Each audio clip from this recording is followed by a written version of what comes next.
গ্রামের নতুন বিয়ে হওয়া মেয়েদের তুলে নিয়ে যাচ্ছে, এরপর তাদেরকে ধর্ষণ করে এখানে সেখানে লাশ ফেলে রাখছে এক সাইকো কিলার। অনেক চেষ্টা করে এমনভাবে নববধূদের ভোগ করে মেরে ফেলার পেছনের রহস্য উদ্ঘাটন হয় না, তাই বাধ্য হয়ে পুলিশ অফিসার নিজেই বিয়ে করে নেয় আর ওই সাইকো কিলারের জন্য অপেক্ষা করতে থাকে। গ্রামের মানুষের হুঁশ উড়িয়ে দেওয়া এই সাইকো কিলারটাকে কি আদৌ থামানো সম্ভব? কি তার এই খুনের পেছনের রহস্য? গল্পের প্রতি মুহূর্তের গায়ে কাটা দেওয়ার টুইস্ট আর সাসপেন্স ছিল এক কথায় অসাধারণ। বলছিলাম 2021 সালে মুক্তি পাওয়া ওডেলা রেল স্টেশনের মুভিটার গল্প। তো বন্ধুরা, শক্ত হয়ে বসে পড়ুন, শুরু করছি আজকের গল্প। ভারতের তেলেঙ্গানা রাজ্যের একটি গ্রামের নাম ওদেলা। এই গ্রামের এক সত্য ঘটনার উপর ভিত্তি করে আজকের গল্পটা। শুরুতেই দেখা যায় একটা মেয়ে কর্দমাক্ত অবস্থায় হাতে একটা কাটা মাথা নিয়ে রেল লাইন দিয়ে হেঁটে আসছে। মেয়েটা এই অবস্থায় থানায় যায়। থানার পুলিশরা মেয়েটাকে এমন অবস্থায় দেখে হতভম্ব হয়ে যায়।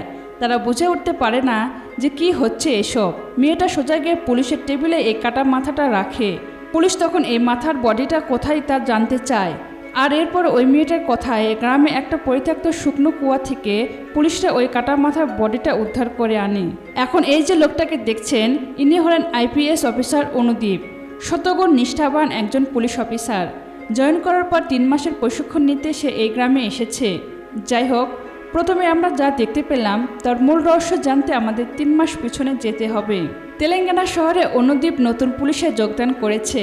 তাকে ট্রেনিংয়ের জন্য ওদেলা পাঠানো হবে। তাই যাওয়ার আগে তার গার্লফ্রেন্ড রিনিকে ফোনে সে ট্রেনিংয়ের কথা বললে রিনিও তার সাথে যেতে চায়, কিন্তু বেশ দুর্গম জায়গায় হওয়ায় অনুদীপ রিনিকে তার সাথে নেয় না।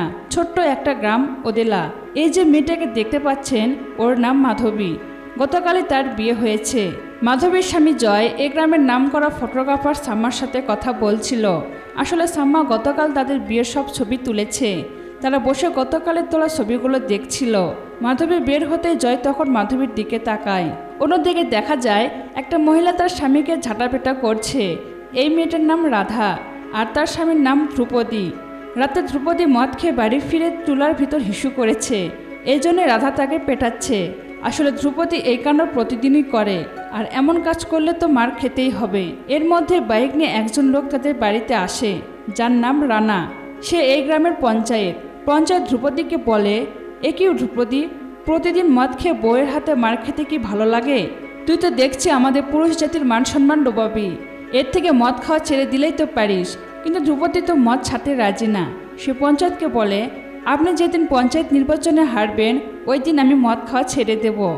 আসলে এই গ্রামের রানার সাথে নির্বাচন করার মতো কোনো প্রতিদ্বন্দ্বী নেই, তাই পঞ্চায়েত নির্বাচনে প্রতিবারই বিনা প্রতিদ্বন্দ্বিতায় জিতে যায়। তাই এই গ্রামের সবাই জানে, সূর্য পূর্ব দিকে না উঠে পশ্চিম দিকে উঠলেও প্রতিবার নির্বাচনে রানার পঞ্চায়েত হওয়া কেউ আটকাতে পারবে না। আর এর জন্য ধ্রুপদী বুদ্ধি করে এই কথাই বলেছে, যাতে তাকে আর মদ ছাড়তে না হয়। যাই হোক, পঞ্চায়েত মূলত শার্ট আয়রন করাতে ধ্রুপদীর বাড়িতে এসেছে। তার মানে ধ্রুপদী আর তার বউ থোপার কাজ করে। তবে রাধা একজন সৎ মহিলা, তার মধ্যে কোনো লোভ লালসা নেই। ওই দিন রাতের বেলা কয়েকজন লোক জঙ্গলের মধ্যে বসে মদ খাচ্ছিল, আর তাদের মধ্যে একটা ছেলে ফোনে মাধবীর ছবি বের করে দেখছে। এই ছেলেটার নাম বিবেক। আসলে তার সাথে মাধবীর রিলেশন ছিল, তাই মাধবীর বিয়ে হয়ে যাওয়ার পর সে একেবারে ভেঙে পড়েছে। সে কিছুতে মেনে নিতে পারছে না যে মাধবী তার এখন আর নেই। তখন বিবেকের বন্ধুরা তাকে বলে, কি করলি তুই জীবনে? প্রেম করলি তুই আর ভোগ করছে আরেকজন। আসলে তুই অনেক বোকা। তোকে কতবার বলেছিলাম, তুই তো আমার কথা শুনলি না। কিন্তু বিবেক মাধবীকে অনেক ভালোবাসত, তার প্রেম ছিল পবিত্র। তখন তার বন্ধুরা বলে, আজ ওদের ফার্স্ট নাইট, দেখ নিশ্চয়ই অনেক মজা করছে। এসব শুনে বিবেক প্রচণ্ড রেগে যায়। সে অনেক মদ খায় আর রেগে গিয়ে বলে, আজই আমাকে কিছু করতে হবে। পরদিন সকাল হতে পাশের বাড়িতে চিৎকার চেঁচামেচি শোনা যায়। সবাই বলছে মাধবী মারা গেছে, কেউ তাকে মেরে জঙ্গলে ফেলে রেখে গেছে। গ্রামের সবাই তখন দৌড়ে সেখানে যায়। খবর পেয়ে ঘটনাস্থলে পুলিশ চলে আসে। তখন পুলিশ কালভার্টের বাইকের মধ্যে মাধবীর লাশ খুঁজে পায়। দেখা যায় কেউ তাকে ধর্ষণ করে ক্ষতবিক্ষত অবস্থায় ফেলে পালিয়ে গেছে। পুলিশ ঘটনাস্থলে একজোড়া জুতো পায়। তখন সবাই মাধবীর স্বামী আর শ্বশুরকে সন্দেহ করে, তাই পুলিশ তাদেরকে ধরে নিয়ে আসে। তখন মাধবীর স্বামী বলে, স্যার, আমি আমার স্ত্রীকে মারিনি, এটা বিবেকেরই কাজ। কারণ আমাদের এনগেজমেন্টের পর ও আমাদের মারার হুমকি দিয়েছিল। বিবেকের কথা শুনে পুলিশ আর দেরি না করে তাকে থানায় ধরে নিয়ে আসে। সবাই মিলে বিবেককে খুব মারধর করে।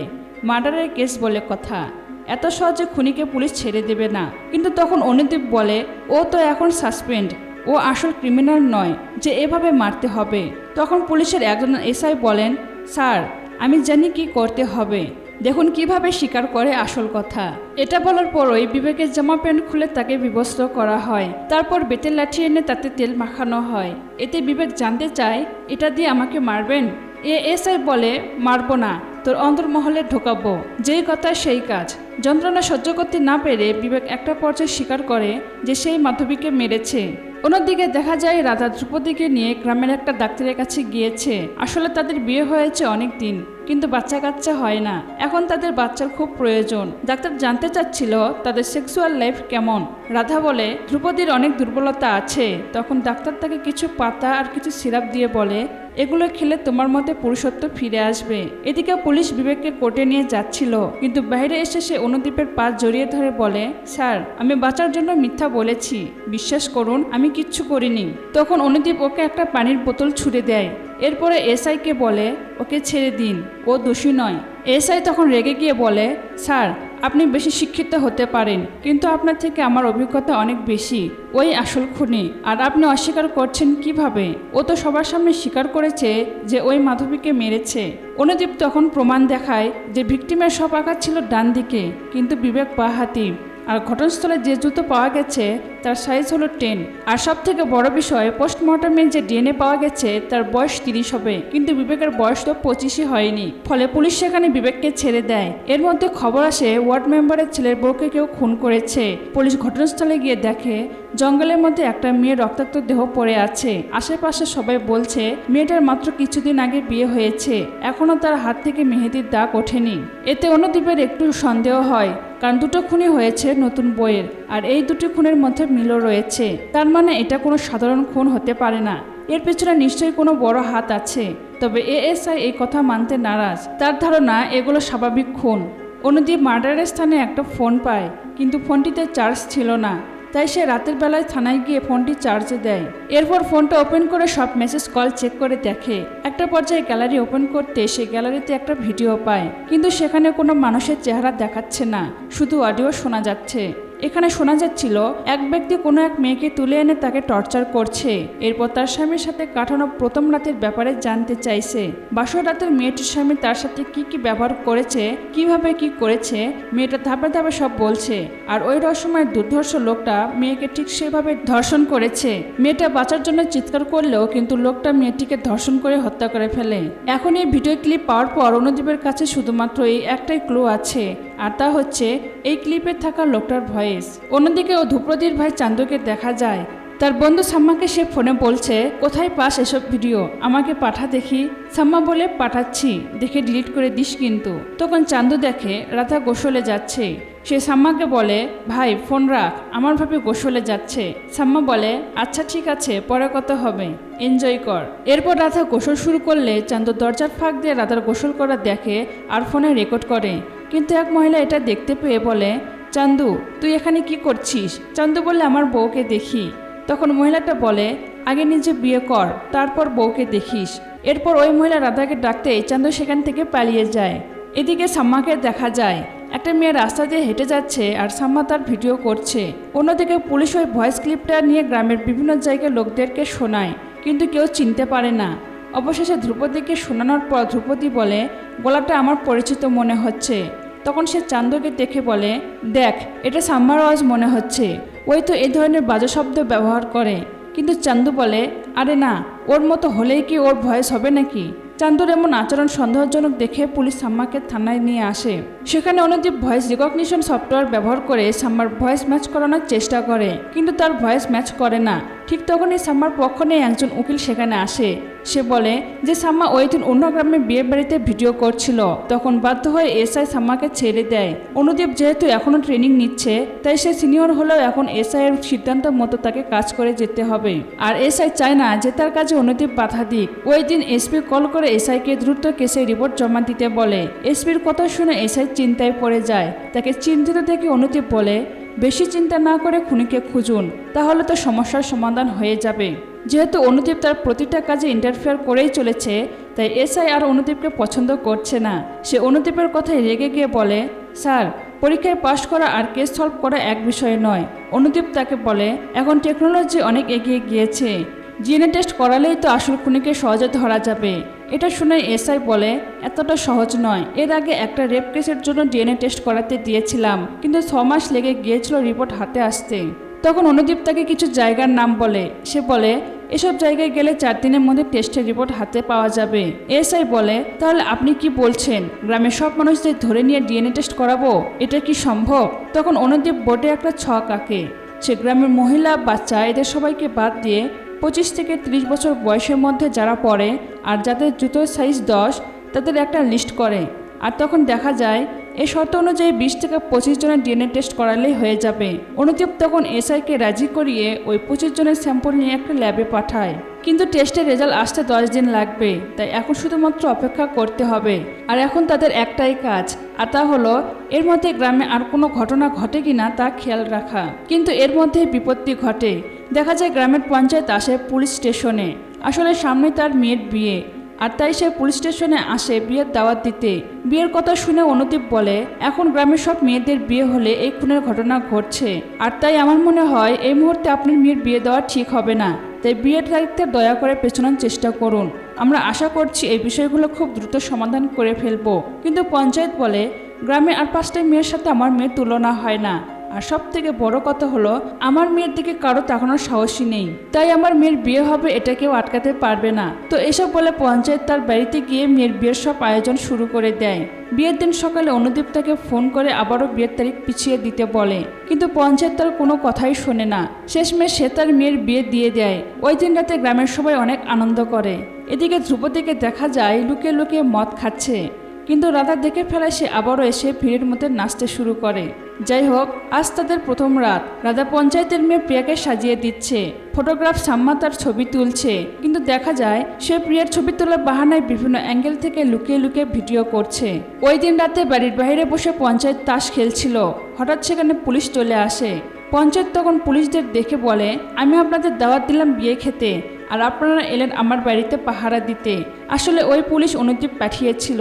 তখন অনুদীপ তাদের কাছে কল করে জানতে চায় পরিস্থিতি সব কিছু ঠিকঠাক আছে কিনা। পুলিশ জানায়, স্যার আমরা তো দেখতে পাচ্ছি সব কিছু ঠিকঠাক আছে। তখন অনুদীপ বলে, তোমরা সারা রাত খুব কড়া নজর দিয়ে রাখো। আর একটু পরপর সে ওই পুলিশদের কল করে সব আপডেট নিতে থাকে। সকাল হতে অনুদীপ আবার ফোন করে জানতে চায় প্রিয়ার কি অবস্থা। তখন ওই পুলিশ দুজন বলে, স্যার এখন পর্যন্ত সে জীবিত আছে, আর এখন সে তার বান্ধবীকে পৌঁছে দিতে স্টেশনে যাচ্ছে। অনুদীপ তখন প্রিয়াকে নজরে রাখতে বলেন। এরপর ওই পুলিশ দুজন প্রিয়ার পেছন পেছন হাঁটতে থাকে। তখন ওই সাইকো কিলারকে দেখা যায় ভুট্টা ক্ষেতের মধ্যে দিয়ে হাঁটছে। প্রিয়া এই স্টেশনে বান্ধবীদের সাথে ট্রেনের জন্য অপেক্ষা করছিল। অপরদিকে পুলিশ প্রিয়ার উপর নজর রাখার জন্য চায়ের দোকানে এসে চা খাওয়ার নাটক করে। ঠিক তখনই ট্রেন আসে, কিন্তু ট্রেনটা চলে যাওয়ার পরে দেখা যায় সেখানে প্রিয়া নেই, আর সেখানে তার বান্ধবী রাস্তার উপর পড়ে আছে। এসব দেখে ওই পুলিশরা দ্রুত কল করে অনুদীপকে খবর দেয়। অন্যদিকে দেখা যায় ওই সাইকোটা প্রিয়াকে ভুট্টা খেতে নিয়ে গেছে। তখন ওই লোকটাকে দেখে প্রিয়া চিনতে পারে। সে বলে, তুই এসব খারাপ কাজ করে বেড়াস তাই না? তুই চিনিস না আমার বাবাকে? তখন সে বলে, তোর বাবাকে তো আমি চিনি, কিন্তু তোর বাবা আমাকে ভালো করে চেনে না। এরপর সে প্রিয়াকে হুমকি দিয়ে বলে, যদি তোর বাসর রাতের কথা আমাকে না বলিস তাহলে তোকে এখানে কেটে টুকরো করে ফেলবো। অন্যদিকে দেখা যায় ততক্ষণে সব পুলিশেরা ক্ষেতের মধ্যে নেমে তল্লাশি শুরু করে দিয়েছে। এদিকে প্রিয়া বাধ্য হয়ে তার সব কথা বলতে শুরু করে, আর সাইকোটা ঠিক সেভাবে প্রিয়াকে ধর্ষণ করে।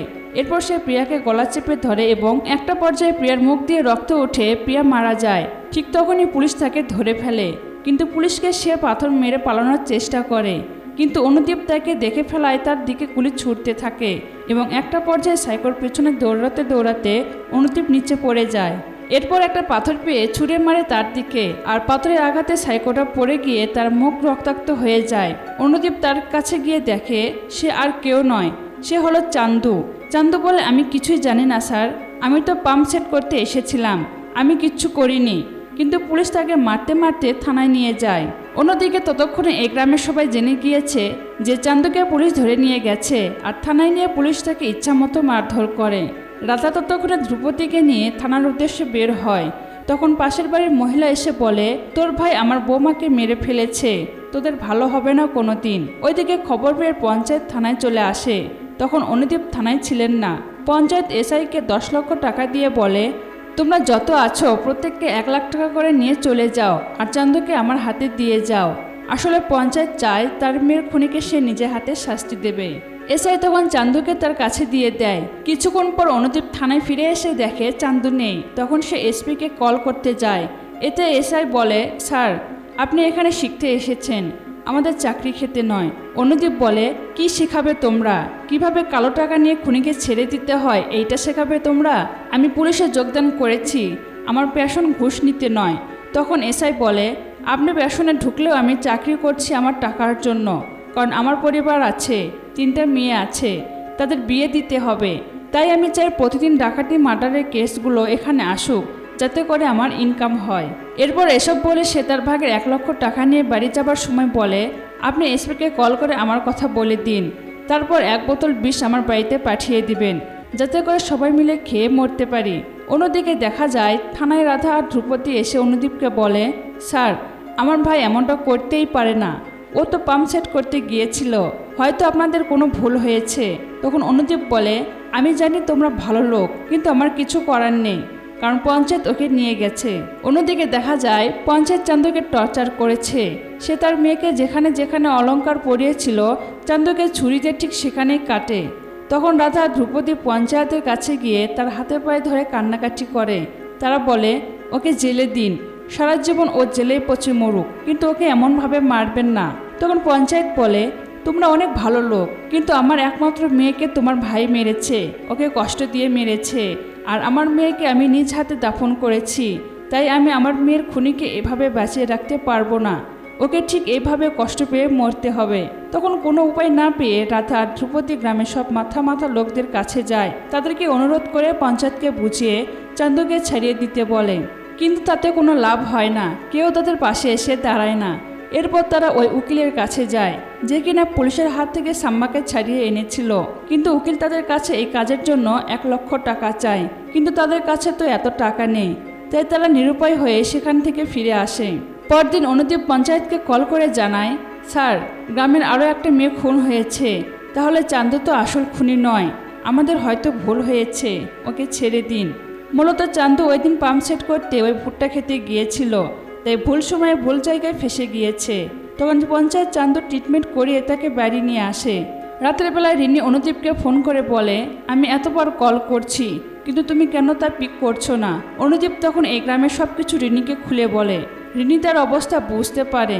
তখন রিনি একটা বুদ্ধি করে, সে বলে, আচ্ছা ওই কিলার তো শুধুমাত্র নববধূদেরকে খুন করে, তাই না?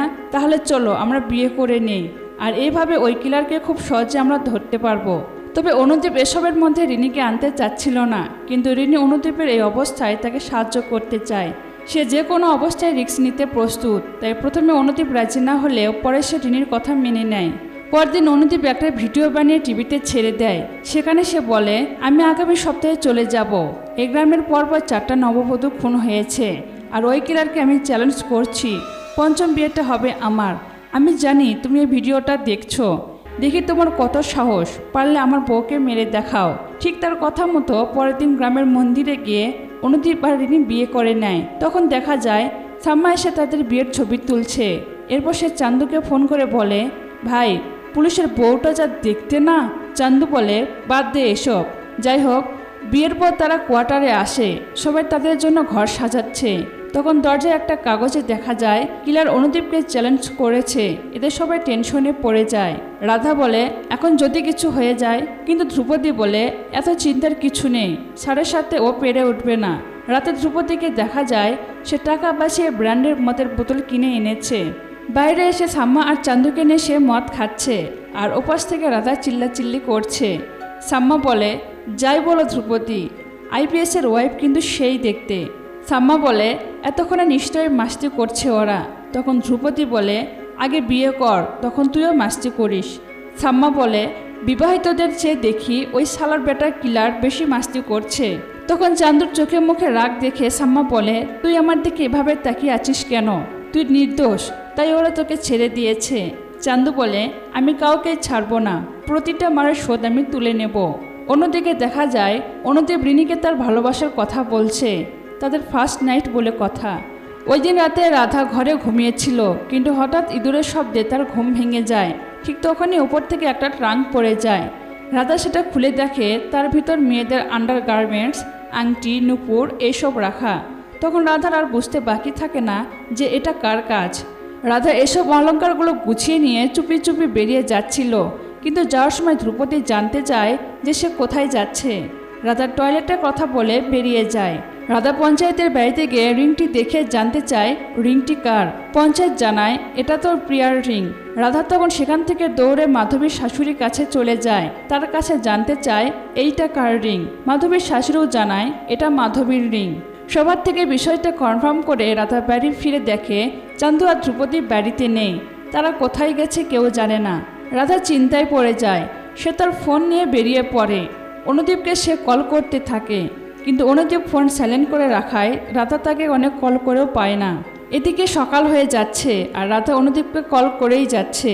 তখন রাধা অনুদীপের কোয়ার্টারের দিকে দৌড়াতে থাকে। অন্যদিকে অনুদীপকে দেখা যায় সে বাইরে বসে পত্রিকা পড়ছিল। এর মধ্যে ধ্রুপদী এসে কাজ শুরু করে দেয়। তখন অনুদীপ বলে, ধ্রুপদী, কাপড়গুলো সব ওয়াশ করতে নিয়ে যাও। কিছুক্ষণ পর ধ্রুপদী কাপড়ের গাঁটটি নিয়ে বের হয়। যাওয়ার সময় ধ্রুপদী বলে, স্যার, এখানে অনেক কাপড়, আমি আগামীকাল দিয়ে যাব। এরপর অনুদীপ ফোন চেক করে দেখে রাধা তাকে কল করেই যাচ্ছে। তখন রাধা জানতে চায় ম্যাডাম কোথায়। অনুদীপ সাথে সাথে ভিতরে গিয়ে দেখে রিনি কোথাও নেই। তখন রাধা উপাস থেকে বলে, স্যার, এই কিলার আর কেউ নয়, আমার স্বামী। অন্যদিকে ধ্রুপদী কাপড়ের গাঁটিতে করে রিনিকে নিয়ে এসেছে। দেখা যায় ধ্রুপদী কাপড় আনার সময় রিনির কাছে গিয়ে তার গায়ে হাত দেয়। রিনি ভেবেছিল যে অনুদীপ হয়তো তার সাথে এমনটা করছে, কিন্তু ধ্রুপদী তাকে সেন্সলেস করে কাপড়ের মধ্যে বেঁধে নিয়ে যায়। আর এখান থেকে বোঝা যায় যে এইসব খুনের পেছনের মূল হোতা ধ্রুপদী। ওই দিন ভুট্টা খেতে ধ্রুপদী খুন করেছিল, কিন্তু পুলিশ ভুল করে চান্দুকে ধরে নিয়েছিল, কারণ চান্দু ওই দিন আসলে পাম্পের কাজ করতে গিয়েছিল। পুলিশ তখন তাদের গাড়ি নিয়ে বেরিয়ে পড়ে। এদিকে রাধা বাড়িতে এসে ধ্রুপদীর কাপড় নিয়ে তাদের পোষা কুকুরকে শোকায়। এরপর সে কুকুরটিকে ছেড়ে দেয় আর কুকুরটি দৌড়াতে থাকে, আর রাধাও তার পিছে পিছে দৌড়াতে থাকে। এরপর কুকুরটা দৌড়াতে দৌড়াতে একটা সময় একটা পরিত্যক্ত কুয়ার কাছে চলে আসে। রাধা তখন ধ্রুপদী বলে জোরে জোরে চিৎকার করতে থাকে, কিন্তু ধ্রুপদীর কোনো শব্দ নেই। রাধা খেয়াল করে কুকুর শব্দ করে যাচ্ছে। এরপর রাধা একটা সময় কুয়ার কাছে এগিয়ে যায়। সেখানে সে লক্ষ্য করে যে ধ্রুপদী রিনিকে রেপ করার চেষ্টা করছে। রাধা তখন চিৎকার করে ধ্রুপদীকে বলে রিনিকে ছেড়ে দিতে, কিন্তু ধ্রুপদী তার কোনো কথা না শোনায় রাধা চারিদিকে চিৎকার করতে থাকে। তখন ধ্রুপদী রাধার চিৎকারে উপরে উঠে আসে। রাধা তখন ধ্রুপদীর কাছে জানতে চায় কেন সে এসব করে বেড়াচ্ছে, কেন সে এভাবে মেয়েদের মেরে বেড়াচ্ছে। তখন ধ্রুপদী বলে, তোর জন্যই আমি এসব করছি। এরপর দেখা যায় আসল কারণ। তাদের বিয়ের রাতে ধ্রুপদী অনেক খুশি ছিল রাধাকে বিয়ে করে। রাধা একজন ইন্টারমিডিয়েট পাশ করা শিক্ষিত মেয়ে, কিন্তু ধ্রুপদী ছিল মাত্র 3 ক্লাস পাশ করা ছেলে। রাধা এই বিয়েতে একদমই খুশি ছিল না, কিন্তু রাধার বাবা 3 মাস আগে মারা যাওয়ায় রাধাকে বাধ্য হয়ে ধ্রুপদীকে বিয়ে করতে হয়। আর তাই এই বিয়েটা ছিল তার জন্য একটা বলিদান। ধ্রুপদী ওই রাতে তার সাথে ঘনিষ্ঠ হওয়ার চেষ্টা করে। তখন ধ্রুপদীর মুখ থেকে গন্ধ আসায় রাধা বলে, তুমি ব্রাশ করো না। এরপর তার শরীর থেকে গন্ধ আসতে থাকে। রাধা তখন জানতে চায়, সাবান ব্যবহার করো না তুমি। রাধার এসব কথা ধ্রুপদী আরও বেশি নার্ভাস হয়ে যায়। এরপর রাধা বলে, গ্রামের সবাই যেমনটা বলে আশা করি তুমি সেরকমটা নও। ধ্রুপদী জানতে চায় কি বলে গ্রামের লোকেরা। রাধা বলে, তুমি নাকি সবাইকে বোনের মতো দেখো আর তোমার মতো পুরুষত্ব নেই। তখন ধ্রুপদী বলে, এইসব কিছু মিথ্যা, এমনটা সত্যি না। এরপর ধ্রুপদী অনেক বেশি নার্ভাস হয়ে যায়। সে রাধাকে বলে, আমরা কাল আবার চেষ্টা করব। রাধা তখন ব্যাপারটা বুঝতে পারে এবং মুখ ঘুরিয়ে নেয়। তখন ধ্রুপদী বলে, শুধু ওই রাত নয়, গত 10 বছর যাবৎ তোমার অপমানের কথা আমি ভুলতে পারিনি। আমি দুর্বল বলে তুমি সবসময় আমাকে অপমান করে এসেছো। এরপর একজন পুরুষ কি করবে? তুমি আমাকে সবসময় বলে এসেছো আমার পুরুষত্ব নেই। তুমি সবসময় আমাকে অপমান করেছো, আর আজ আমার এই অবস্থার জন্য একমাত্র তুমিই দায়ী। তখন রাধা বলে, আমি অন্যায় কি বলেছি? ধ্রুপদী বলে, একজন স্বামীকে স্বামী বা জানোয়ার বানানো সব কিছু মেয়েদের ইচ্ছার উপরেই নির্ভর করে। আমি কিভাবে পুরুষ হতাম ওই পাতার সিরাপ খেয়ে, যা তুমি ডাক্তারের কাছ থেকে এনে দিয়েছিলে? মাধবীদের বিয়ের রাতে ভোর 4টায় আমি তাদের শব্দ শুনতে পাই। জানালায় উঁকি দিয়ে দেখি ওরা ঘনিষ্ঠ হচ্ছে। আর ওই দিনে আমি বুঝতে পারি আমিও একজন পুরুষ। আর এরপর আমি মাধবীকে তুলে নিয়ে আসি আর নিজেকে টেস্ট করি, এরপর সফলও হই। আর যাতে কাউকে বলতে না পারে তাই আমি ওকে খুন করি। এরপর থেকে আমার আকাঙ্ক্ষা বেড়ে যায়, আমি আরও আগ্রাসী হয়ে উঠি।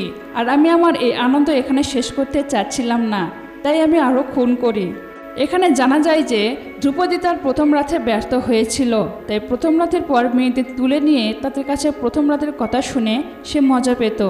যেভাবে তাদের স্বামীরা আগের দিন তাদের সাথে মিলিত হয়েছিল, ধ্রুপদী সেইভাবে তাদেরকে রেপ করে হত্যা করত। আর এসবই ছিল তার স্যাটিসফ্যাকশন। এসব শোনার পর রাজা ধ্রুপদীকে অনুরোধ করে যেন রিনিকে সে ছেড়ে দেয়, কিন্তু ধ্রুপদী তাকে ছাড়বে না, সে রিনিকে রেপ করে হত্যা করবে। রাজা তখন ধ্রুপদীর পায়ে পড়ে যায়। একটা পর্যায়ে ধ্রুপদী রাধার মাথায় আঘাত করে তাকে কাদার মধ্যে ফেলে দেয়। এরপর সে রিনিকে রেপ করতে চলে যায়। রাধার তখন মারা যাওয়ার ওইসব মেয়েদের কথা মনে পড়ে। এরপর সে উঠে দাঁড়ায়, তখন পাশে থাকা একটা কোদাল নিয়ে এসে ওই কুয়ার মধ্যে লাফিয়ে পড়ে। এক কোপে সে ধ্রুপদীর মাথা কেটে তা আলাদা করে দেয়। এরপর নিজের কাপড় খুলে রিনির গায়ে জড়িয়ে দেয়। অবশেষে ধ্রুপদীর কাটা মাথা নিয়ে হেঁটে হেঁটে থানার পুলিশের কাছে সারেন্ডার করে। যে দৃশ্যটা গল্পের প্রথমে দেখা গিয়েছিল, ধ্রুপদীর সাথে যা হয়েছিল সেটাকে মেডিকেলের ভাষায় ইনফেরিয়র ইম্পোটেন্সি সিনড্রোম বলে। এটা এক ধরনের রোগ। রাধার কথা ধ্রুপদীর মনে কষ্ট দিয়েছিল, তাকে আঘাত করেছিল, তাই সে আঘাতে ধ্রুপদী এমনটা করেছিল। এই ঘটনার পর রাধাকে কারাগারে পাঠানো হয়। এই ঘটনার পর এখন 3 সপ্তাহ হয়ে গেছে, ওই কেসটাও এখন ক্লোজড হয়ে গেছে। আর অনুদীপ রিনিকে নিয়ে এই গ্রাম থেকে চলে যাচ্ছে। আর এই দৃশ্যের মধ্য দিয়ে এই গল্পটা এখানে শেষ হয়ে যায়। তো গল্পটা কেমন লাগলো তা জানাতে একদমই ভুলবেন না। আজ এই পর্যন্তই, দেখা হবে আবার নতুন কোনো গল্প নিয়ে। সে পর্যন্ত ভালো থাকবেন। আল্লাহ হাফেজ।